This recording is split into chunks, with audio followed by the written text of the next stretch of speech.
How to make this beautiful off-shoulder bustier dress with a basque waistline and gathers. So guys, I'm going to quickly show you how to draft this off-shoulder bustier dress. It also has a gather. So basically, just go ahead and draft your basic gown pattern with your waist dart like this. Okay, then go ahead at the underbust, contour that side with 1/2 inch, this side with 1 inch. Okay, so I'm just trying to contour this other side with 1/2 inch. Okay, and then the other side, the side front, with 1 inch.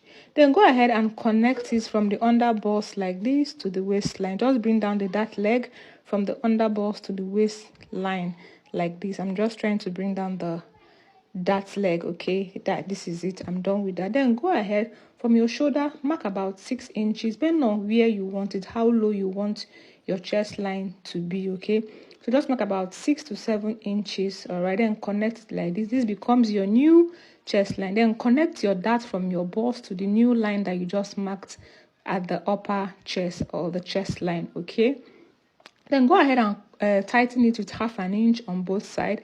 I'm trying to mark 1/2 inch on both sides so that I'll be able to contour to tighten the upper chest. So I'm connecting from the bust point to the chest line for the contouring. Okay, let me draw the line and then I'll show you. So this is it. We are done tightening the chest part. Then go ahead and just connect your neckline. Depending on how deep you want it, you can come down from that line to about 1 inch to get your neckline, depending on how deep you want it. Then the other side, just connect it into the armhole like this. Very simple.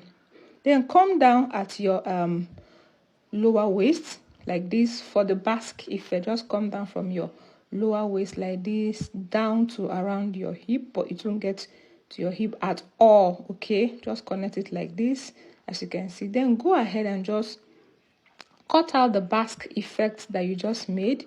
This is our basque. You see the basque has been formed. Go in with your scissors and just cut it out, following all the contoured lines. So I'm just trying to cut out the center front. This is the neckline. You see it is deep. Just cut it out like this. Then I'm trying to pin it because my pattern is on fold. So let me just pin it. I open this dart leg, okay, up until this point. Then I'll go ahead and just open up our bust dart. Then I'll continue cutting. Don't cut your bust dart through. You see, I left it open. Then continue your cutting.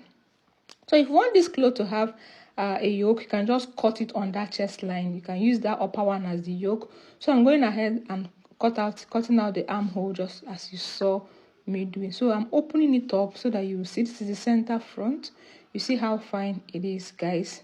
It's very simple. So for the down part, you can just gather your fabric around the waist, or if you know how to do slash and spread method, I have done slash and spread method in my channel, on this page a lot, so you can check out how to do slash and spread. Then you slash and spread this down part and gather it back to the original size, guys. It's very, very simple. Please, if you've watched this video up until this point, please like it, share it. You can favorite it so that you always come back to it in case you need to ask any questions. You can go ahead and ask me your questions. I will see you in the next one. Bye.